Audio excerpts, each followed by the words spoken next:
Buenas tardes. Buenas tardes. Bueno, lo primero, bienvenido a todas las personas que estáis aquí y que sois sensibles con este problema del que vamos a tratar hoy, que es la poliquistosis renal, en concreto la autosómica dominante.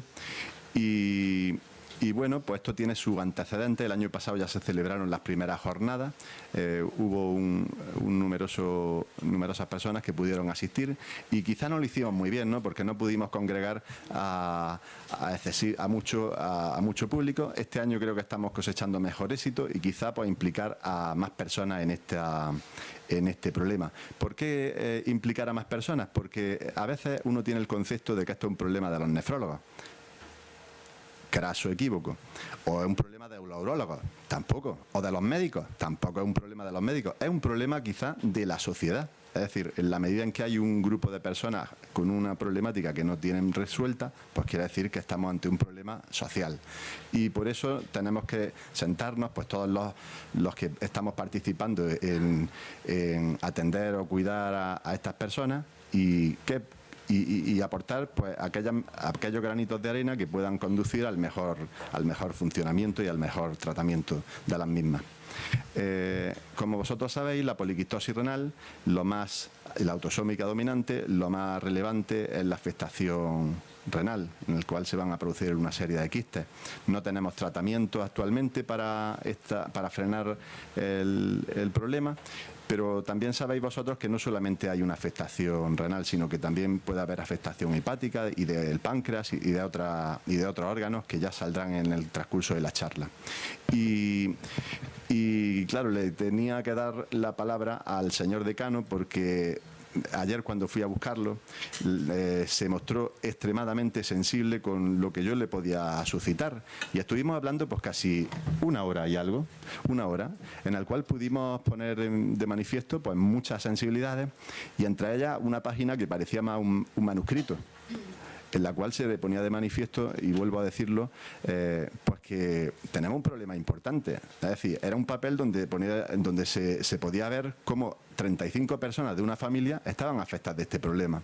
Quiere decir que esto no es un problema de la familia, es un problema de la sociedad y tenemos que dar respuesta. Y con vuestro permiso va a tomar la palabra el señor decano, don Indalecio Sánchez Montesino. Bien, muchísimas gracias, Rafael. Yo quería en primer lugar, buenas tardes a todos, bienvenidos. Cuando Rafael, como decía el doctor Esteban, estaba ayer en mi despacho y venía, pues yo creo que venía directamente a invitarme a este acto, con un poco de apuro, tengo que decirlo, aunque no sea ortodoxo en venir a inaugurar este acto y contar lo que hicimos ayer, pero creo que hay que hacerlo. Creo que un acto de bienvenida o de presentación, no solamente un acto protocolario, que lo es también, de salutación, que se merecen por educación y porque corresponde como tal, sino además porque tal como me lo presentó ayer el doctor Esteban, no podía nada más que decir que sí y por algunas razones que sí quiero comentar. Cuando venía a comentármelo, en vez de decirme directamente si podía venir al día siguiente, porque era a la tarde siguiente, y lo veía un poco apurado en el sentido de que podía estar pues comprometido, que me sintiera mal por el hecho de que me invitara el día anterior, en absoluto. Yo creo que debemos ser muy sensibles a todo lo que compete a la propia sociedad, sobre todo de una institución pública. Yo he tenido la suerte y el privilegio de estar como decano, y eso se lo debo a un especialista en urgencia del Hospital Virgen de la Nieves que me hizo una salvedad y yo le dije, perfecto, lo voy a tomar. Yo no soy decano, estoy como decano. Esa idea de temporalidad de un puesto y esa idea de estar en una institución pública es muy importante para tomar conciencia, como él decía ayer y me expresaba muy bien, en todos aquellos problemas que son realmente sociales y donde por supuesto el médico tiene una participación importante.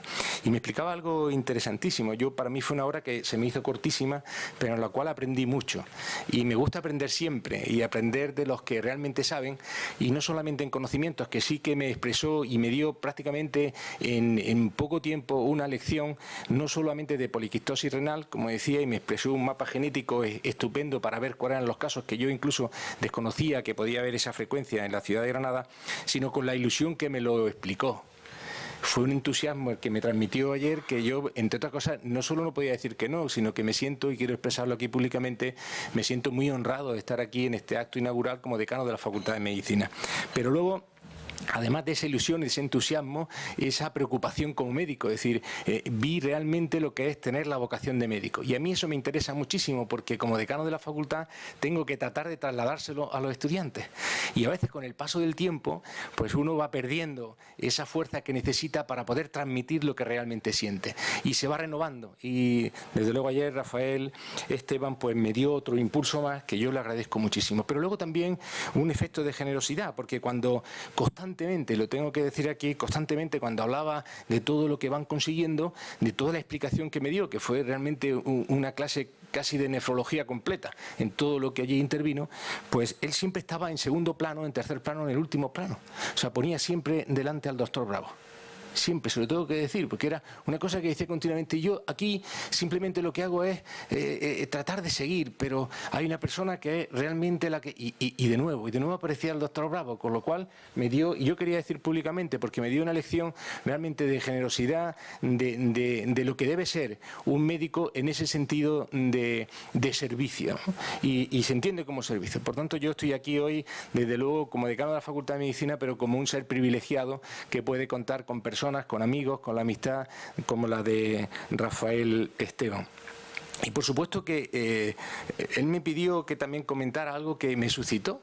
Fue tan claro en la explicación de lo que se iba a ver aquí en esta segunda jornada de poliquistosis renal autosómica dominante, pues me expresaba con tanta claridad que era como si estuviera yo en mis tiempos ya muy lejanos, desde luego, de estudio de medicina, donde había un profesor que trataba de explicarme. Y en el momento que le ponía ilusión, le ponía entusiasmo, aquello calaba. Cuando solamente lo que venía era contarte la historia que a lo mejor recordaba o la había leído, pues no sirve para nada. Y eso es un ejemplo también a seguir, a tener en cuenta en la docencia, con tanta innovación, que me parece muy bien, yo no digo lo contrario, pero que esa innovación tendría que estar basada en aquellas personas que tienen la experiencia, la vivencia de aquello que están después contándolo, porque eso es cuando transmite, eso es cuando ilusiona y cuando realmente... Y me contaba también que yo decía, lo que estáis haciendo con la poliquistosis renal, en realidad estáis haciendo una vacuna. Y me lo comentaba y dice, coméntalo. Pues claro que sí, una vacuna, pero no de las vacunas que estamos acostumbrados, esa vacuna de tipo epidemiológico, que uno pues va colocando como preventivo. La vacuna siempre es preventiva, por supuesto, pero las que estamos acostumbrados, las que se ponen, las que se colocan son de tipo epidemiológico. Esta es una vacuna epidemiológica, pero de tipo diagnóstico. Es decir, tratar de evitar que la enfermedad se siga transmitiendo. Y claro, esa idea es justamente la que yo entendía como una vacuna. Como él me lo pidió, yo lo hago con muchísimo gusto porque... la verdad que me sentí y me siento hoy privilegiado. En fin, lo que quería decir, desde luego, felicitar a todo el equipo que participa en esta jornada, a todos los ponentes.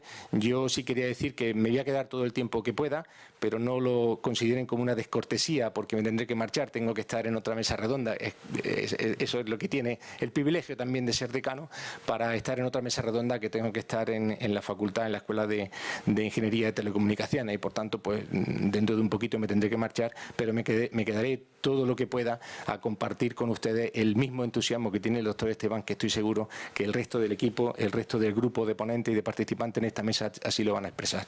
Y por supuesto no quiero dejar, porque me gusta hacer las cosas como corresponde, pues declarar como decano de la Facultad de Medicina y en el puesto que me corresponde, es decir, en nombre del rector de la universidad, pues declarada esta segunda jornada de poliquistosis renal autosómica dominante. Muchísimas gracias y que aprovechen muy bien esta tarde.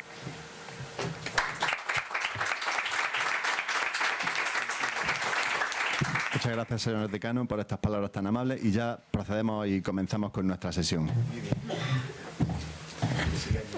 Voy a proceder con una presentación de unos datos relacionados con la magnitud del problema del que estamos atendiendo. Me pasaré al atril.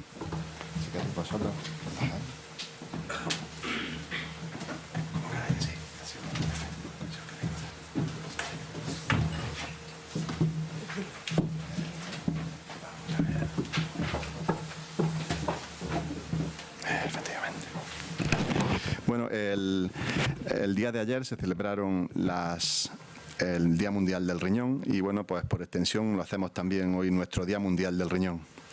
Vamos a ver.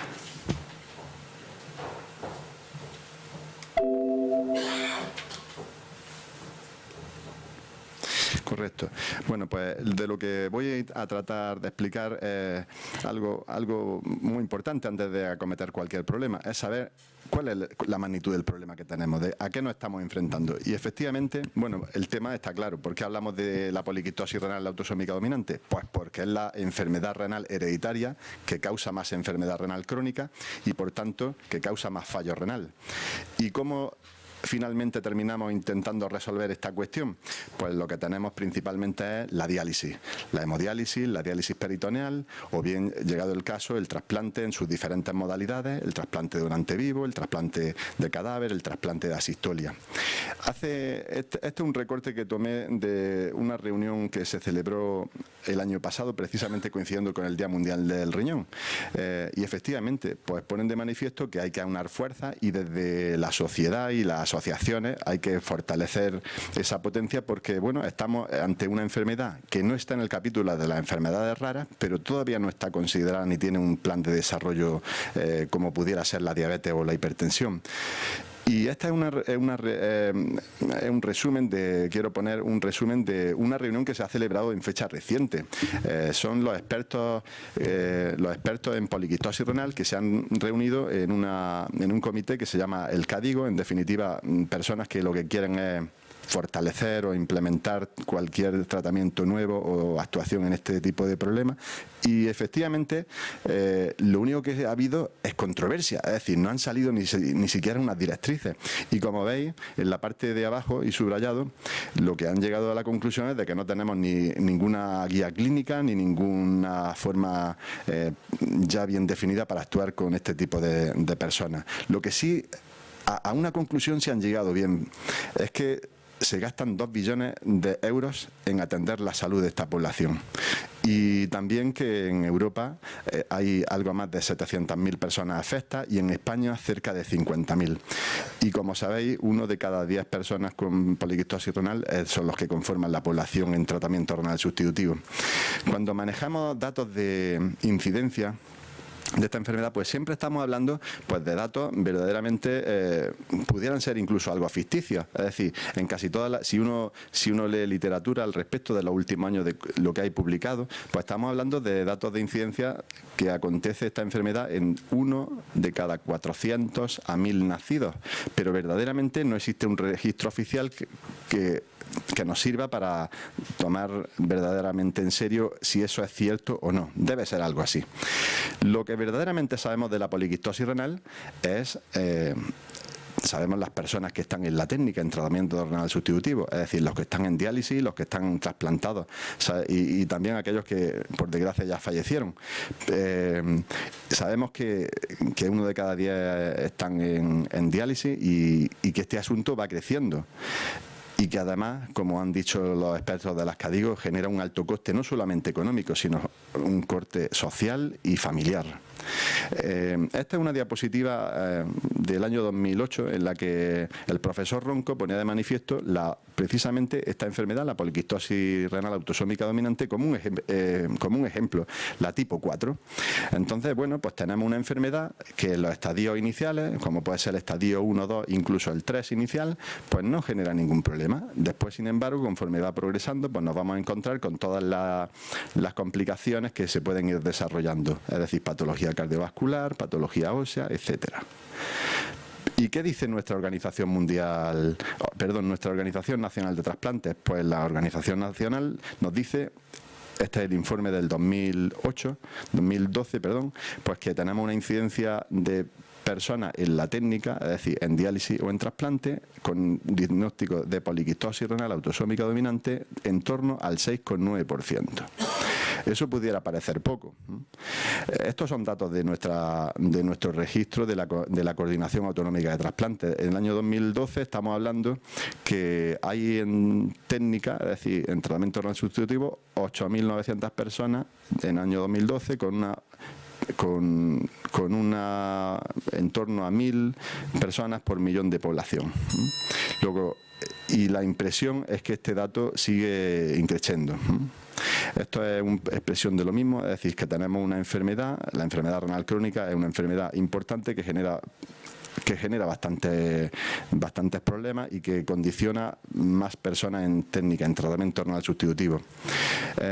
Y siguiendo con datos de nuestra Coordinación Autonómica de Trasplantes, pues efectivamente tenemos de este año, del año 2012, como la diabetes es una enfermedad que a nivel andaluz es la más prevalente, es la que genera más pacientes con necesidad de diálisis o de trasplante, sin embargo también es la que fallecen más.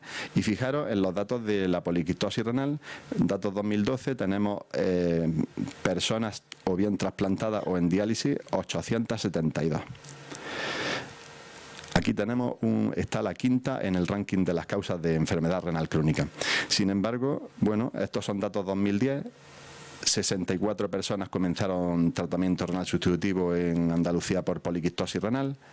Estábamos hablando de 700, cerca de 800 personas, pero es que en los años siguientes, 2011, 2012, 2013, la incidencia está en esa horquilla, entre los 67 y 78, pero la prevalencia de esta población sigue creciendo. Es decir, que estamos hablando que en 2013, y son datos de la Coordinación Autonómica de Trasplantes, hay 900 y algo más personas en tratamiento renal sustitutivo. Y estos son datos del doctor Bravo, de la consulta, y podemos decir que efectivamente en la casuística de la poliquistosis renal autosómica dominante la sufren el 13% de las personas que están trasplantadas, y el informe que nos ha presentado este año pues es un calco, es decir, que de 100 personas que se trasplantan, 13 tienen esta condición. Y esto es lo que sospechamos, es decir, la parte que hay debajo del iceberg, ¿no? Quiere decir que tenemos muchas personas que están en estadios iniciales, muchos de ellos, que es quizá la parte que más nos preocupa, lo desconocen o incluso no quieren saber de ella. Y claro, cuando vamos sabiendo algunas cositas respecto a que esta enfermedad se pudiera evitar, quizás ahí es donde se nos pone más el vello de punta. Aquí tenemos dónde trabajar, ¿eh? Bueno, y estos son datos a fecha de 12 de marzo, que es un poco cómo está el panorama de la poliquistosis renal en nuestra área de influencia. Y bueno, esto es un trabajo de campo que liderados por el doctor Bravo, donde han participado numerosos nefrólogos de aquí de Granada, lógicamente, residentes de nefrología, también los pediatras, han participado también pacientes, familiares de pacientes, el servicio de documentación médica también ha participado de forma activa. Pues el trabajo de campo ha consistido básicamente en revisión de las bases de datos de trasplante y de consulta externa, y revisión de historias clínicas y entrevistas personales y telefónicas. Y con eso, desde luego, siempre se ha realizado con mucho entusiasmo. Y estos son los datos que quería presentar. En resumen, el registro que hemos podido acceder y que todavía posiblemente se incremente, quizá no es mucho en el número, hemos visto que efectivamente con diagnóstico de poliquistosis renal autosómica dominante tenemos 780 personas, 85% en Granada. Y el resto se distribuyen en algunas provincias, en Jaén, porque son áreas nuestras de influencia, la zona de Alcalá la Real, que aquí está bien representada, y de Huelva, por ejemplo, porque hubo una etapa del trasplante que se realizó aquí en nuestra provincia, de los cuales el 52% de esos 780 son varones y el 47% son mujeres. La herencia ha sido materna en el 38% de las ocasiones, por un 35% a través del padre. Y un dato que sí quería reflejar y que, bueno, pues quizá hay que explicarlo sin excesivo dramatismo, pero sí conociéndolo. Es decir, que la media de inicio de tratamiento renal sustitutivo de las personas con este problema acontece en torno a los 51 años, y la media en que se trasplantan también está en ese punto. Se han realizado árboles genealógicos. Yo creo que me he quedado corto, yo creo que vamos por los 90, ¿no?